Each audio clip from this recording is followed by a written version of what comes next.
মহিলাদের সারাদিন সংসারে চলে নানান ধরনের কাজকর্ম। সমস্ত কাজ আমাদের করতে হয় গুছিয়ে বুদ্ধি দিয়ে কাজ না করলে দিনের শেষে আমরা নিজেদের জন্য কোনো সময় রাখতে পারবো না। তার জন্য জানতে হবে বেশ কিছু ছোট ছোট টিপস। আজকে সেই রকম বেশ কিছু টিপস তোমাদের সঙ্গে শেয়ার করব, যেগুলো দেখলে প্রত্যেক গৃহিণীর কোনো না কোনো ঠিক উপকারে আসবেই। চলো আজকের প্রথম টিপস কি আছে দেখে নিই। বন্ধুরা, আমরা প্রত্যেকেই কম বেশি প্রেসার কুকারে রান্না বান্না করে থাকি। অনেক সময় দেখা যায় আলু সিদ্ধ বসিয়েছি, সেই সময় কিন্তু প্রেসার কুকারটা একদম কালো হয়ে যায় ভিতরটা, কারণ আলুর একটা কষ থাকে। সেই জন্য মনে হয় প্রেসার কুকারে যতটা জল দিয়েছি ততটাই কিন্তু প্রেসার কুকারটা কালো হয়ে আছে নিচটা। তো আমরা কিভাবে এই দাগ তুলবো তার ছোট্ট একটা টিপস তোমাদের সঙ্গে শেয়ার করছি। এখানে নিয়েছি ওষুধের খালি প্যাকেট। আমরা ওষুধ খাওয়ার পর ওষুধের খালি প্যাকেট তো ফেলে দিই, ফেলে না দিয়ে কিন্তু অনেক কাজেই ব্যবহার করতে পারি। এখানে ওষুধের খালি প্যাকেটটা ছোট ছোট করে কেটে নিচ্ছি। ওষুধের খালি প্যাকেট পরিষ্কার করতে যেমন সাহায্য করে, তার সঙ্গে আমি যে কাঁচি দিয়ে কাটছি আমার কাঁচির ধারটাও কিন্তু পুরোপুরি চলে আসবে। ওষুধের খালি প্যাকেট একটা সিলভার ফয়েল মতো থাকে, সেই জন্য কিন্তু ওষুধের খালি প্যাকেটে খুব ভালো পরিষ্কার হয়। এর মধ্যে দিয়ে দেব কোলগেট পেস্ট, যে কোনো কোলগেট পেস্ট হলেই হবে। এখানে কোলগেট পেস্ট কিছুটা পরিমাণ দিয়ে দিচ্ছি। আমরা অনেকেই আছি কড়া কিন্তু মেজে থাকি ওষুধের খালি প্যাকেট দিয়ে। তো কোলগেট পেস্ট আর ওষুধের খালি প্যাকেট দিয়ে অল্প সামান্য জল দিয়ে একটা কসবাইটের সাহায্যে একটু ঘষে নেব। দেখবে সেকেন্ডের মধ্যে কিন্তু কোনো রকম পরিশ্রম করতে হবে না। একবার ঘষা দিলেই কিন্তু কালো দাগ, যে কালো স্পটটা পড়ে গেছে, ওটা কিন্তু খুব সহজেই উঠে যাবে। প্রেসার কুকারে সবসময় রান্না বান্না করতে করতে দেখা যায় কালো স্পট এমনিতেই কিন্তু সবসময় পড়ে, এক কোণার দিকে পড়ে, তো খুব সহজেই উঠে যাবে। এটা আমি ধুয়ে দেখিয়ে দিচ্ছি। একদম 2 থেকে 3 মিনিট ঘষলেই কিন্তু পরিষ্কার হয়ে যাবে একদম নতুনের মতো। দেখতেই পাচ্ছ প্রথমে আমার প্রেসার কুকারটা কিন্তু কালো স্পট পড়েছিল, এখন কিন্তু প্রেসার কুকারটা একদম নতুনের মতো ঝকঝকে চকচকে হয়ে গেছে। আশা করছি বন্ধুরা এই টিপসটি তোমাদের সবার খুব কাজে আসবে। টিপসটি কেমন লাগলো কমেন্ট করে জানিও। চলো পরবর্তী টিপস কি আছে দেখে নিই। বন্ধুরা, আমরা প্রত্যেকেই কম বেশি চা খেয়ে থাকি। অনেকে আছি দিনে 2 থেকে 3 বার চা খাই, অনেকে আছি একবার চা খাই। তবে এই চা পাতা যে আমরা চা করে খাচ্ছি, আমরা আদৌ জানি না যে এটা আসল না নকল। তো আমরা কিভাবে বুঝবো এটা আসল চা পাতা না নকল চা পাতা, তার জন্য ছোট্ট টিপস শেয়ার করছি তোমাদের সাথে। এখানে চা পাতাটাকে আমি ঢেলে নিয়েছি। এটা কিভাবে বুঝবো আসল না নকল? আমরা কিন্তু অজান্তেই অনেক কিছু খেয়ে ফেলি না কিছু বুঝে, পরীক্ষা না করে। অবশ্যই এইভাবে একবার পরীক্ষা করে নেওয়া দরকার। এখানে নিয়েছি 1 গ্লাস জল। 1 গ্লাস জলের মধ্যে আমি হাফ চামচ মতো চা পাতা দিয়ে এইভাবে জলের মধ্যে মিশিয়ে নেব। যখনই চা পাতা আনবে এইভাবে একবার করে দেখে নেবে। তো যতই দামি পাতা হোক না কেন কিংবা ব্যান্ডেড চা পাতা হোক না কেন, একবার পরীক্ষা করে নেওয়া খুব প্রয়োজন। এখানে জলের মধ্যে আমি হাফ চামচ চা পাতা দিয়ে একটু মিশিয়ে নিয়ে এটাকে 3 থেকে 4 মিনিট রেখে দেবো। এইভাবে 3 থেকে 4 মিনিট রেখে দিয়েছি। এরপর জলের কালারটা যদি একদম লাল হয়ে যায় তাহলে ভাববে এটা নকল। দেখো এই গ্লাসের জলটার কালারটা একটু অরেঞ্জ অরেঞ্জ এসছে, তাহলে এটা কিন্তু আসল। এর মধ্যে কোনো রকম কালার মেশানো নেই, এটা কিন্তু একদমই নকল না। তো একদম লাল টুকটুকে যদি জলের কালারটা হয়ে যায় তাহলে ভাববে যে এটা নকল চা পাতা। এটা কিন্তু আসল, যেহেতু জলের কালারটা আমার অরেঞ্জ অরেঞ্জ ভাব এসছে, কোনো রকম এখানে কালার মেশানো নেই। আশা করছি এইভাবে তোমরাও বাড়িতে চা পাতা পরীক্ষা করে নিতে পারো। বন্ধুরা, এই টিপসটি কেমন লাগলো তোমাদের কমেন্ট করে জানিও। চলো পরবর্তী টিপস দেখে নিই। আমরা কিন্তু প্রত্যেকে প্রায় হেলমেট ব্যবহার করি। বাড়িতে খুঁজলে 2 থেকে 4টে হেলমেট তো পাওয়াই যায়।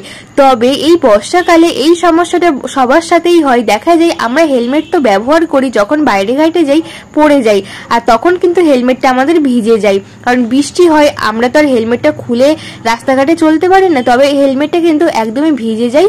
আর এখন বর্ষাকালে একদমই কিন্তু রোদ বের হয় না। দেখা যায় আমরা পাকার হাওয়ায় যতই হেলমেটটাকে শুকিয়ে রাখি না কেন, কিছুদিন পরে কিন্তু হেলমেট থেকে একটা বাজে যেমন দুর্গন্ধ বের হয়, তার সঙ্গে কিন্তু হেলমেটের ভিতরটা একদম ফাঙ্গাস ধরে যায়। তো আমরা কিভাবে হেলমেটটাকে পরিষ্কার করে রাখবো, কোনো রকম রোদে দেওয়া ছাড়াই একদম পরিষ্কার পরিচ্ছন্ন জীবাণুমুক্ত করতে পারবো, তার জন্য ছোট্ট টিপস শেয়ার করছি। আমাদের প্রত্যেকের বাড়িতে দেখা যায় ক্যালকল পাউডার পাওয়া যায়, খুব সুগন্ধি একটা পাউডার পাওয়া যায়।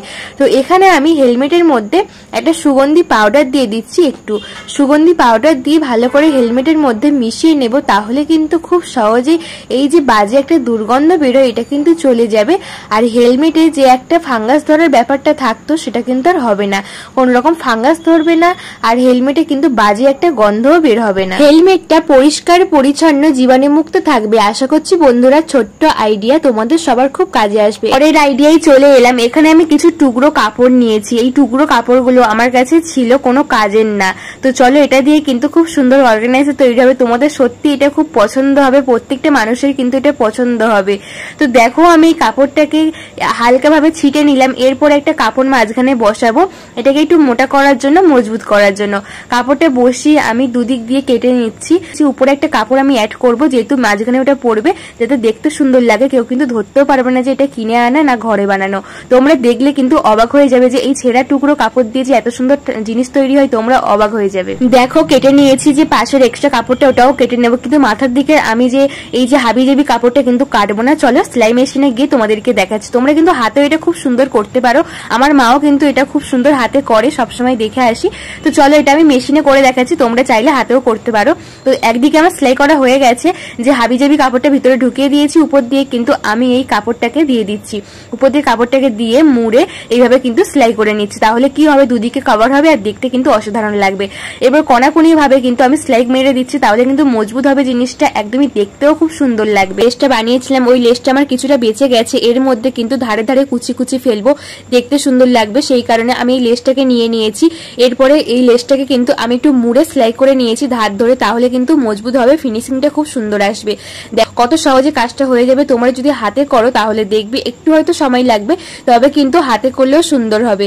এটা আমার ঠাকুরের আসন তৈরি হলো, এতটাই সুন্দর হয়েছে না, সত্যি নিজেরও কিন্তু খুব ভালো লাগছে। আর তোমাদের কেমন লাগলো অবশ্যই বলো। দেখো এত সুন্দর কালারটা ম্যাচ হয়েছে পিঙ্ক আর সাদার মধ্যে, এত সুন্দর আসনটা হয়েছে, মনে হচ্ছে যেন এক্ষুনি দোকান থেকে কিনে এনেছি। দেখো ঠাকুর করে আমি এটাকে পেতে তোমাদেরকে দেখাচ্ছি। ঠাকুরের আসন কিন্তু তৈরি হয়ে গেল। আমরা প্রত্যেকে কিন্তু ঠাকুরের আসন কিনে আনি, বা অথবা অনেকে আছে বানিয়ে দিই উলের। তো এইভাবে একবার করে দেখো, পুরনো এই একটু মানে ছেঁড়া ফাটা শাড়ি থাকলে কিংবা ব্লাউজ পিস থাকলে ব্লাউজ পিস দিয়ে এটাও করতে পারো, খুব সুন্দর লাগবে। দেখো কত সুন্দর লাগছে, আমি সিংহাসনের সামনে রেখেছি, দেখে মনে হচ্ছে যেন এক্ষুনি আমি বাজার থেকে কিনে এনেছি। তোমাদের এই আইডিয়া কেমন লাগলো কমেন্ট করে জানিও। তোমাদের কাছে ব্লাউজ পিস থাকলেও করতে পারো, খুব সুন্দর হবে।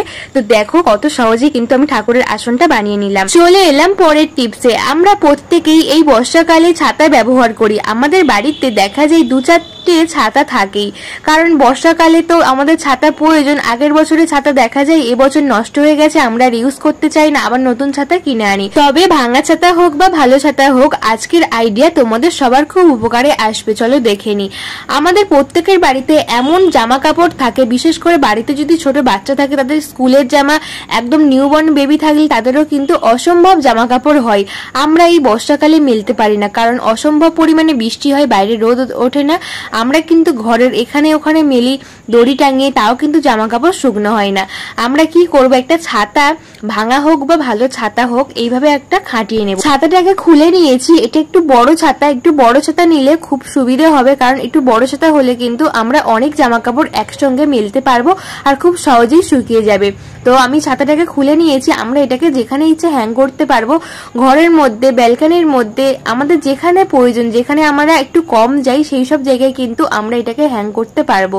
তো ছাতাটাকে আমি উল্টো করে দিয়েছি। এরপরে আমাদের যে ছোট ছোট জামা কাপড় যেগুলো শুকনো হয় না, বর্ষাকালে এখানে ওখানে ছড়িয়ে ছিটিয়ে থাকে, শীত টাঙালে দেখা যায় 2-4টে জামা কাপড় আমরা মেলার পরে আর কিন্তু জায়গা থাকে না।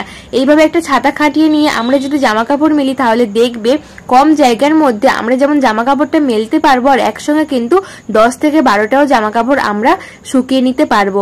আশা করছি বন্ধুরা এই ছোট্ট টিপস তোমাদের সবার খুব কাজে আসবে। দেখো কত সহজেই কতগুলো জামা কাপড় আমাদের একসাথে মেলতে পারছি। তোমরা এটা ব্যালকনিতে করতে পারো, ঘরের মধ্যেও করতে পারো, যেখানে আমাদের কম যাওয়া হয় সেখানে করলে খুব সহজেই কিন্তু আমরা এইভাবে জামা কাপড় মেলতে পারবো একসঙ্গে 10 থেকে 12টা। আর একটা শিকের মধ্যে জামা কাপড় মেললে দেখা যাবে, দড়ির মধ্যে মেললে 2 থেকে 3টে জামা কাপড় দিলে কিন্তু ভর্তি হয়ে যায়। এই টিপসটি কেমন লাগলো কমেন্ট করে জানিও। আজকে আমার ছোট্ট রিকোয়েস্ট, আজকের আমার এই ভিডিও তোমরা কে কোথা থেকে দেখছো কমেন্ট করো, আমার খুব ভালো লাগবে। আমার চ্যানেলে নতুন বন্ধু হয়ে থাকলে অবশ্যই আমার চ্যানেলটাকে সাবস্ক্রাইব করে পাশে থাকা বেল আইকনটা প্রেস করে দিও, যাতে নতুন নতুন ভিডিও ছাড়ার সঙ্গে সঙ্গে সমস্ত ভিডিও নোটিফিকেশন সবার আগে তোমাদের কাছে পৌঁছায়। আজকের কোন ভিডিও তোমাদের সবচেয়ে বেশি ভালো লাগলো, সবচেয়ে বেশি উপকারে আসবে, অবশ্যই কমেন্ট করে জানিও। আমার ভিডিও তোমাদের একটু ভালো লেগে থাকলে লাইক, কমেন্ট, শেয়ার করে আমার পাশে থেকো, আর বন্ধু বান্ধব সকলের কাছে শেয়ার করে দিও, যাতে সবার খুব উপকারে আসে আজকের আমার টিপসগুলো।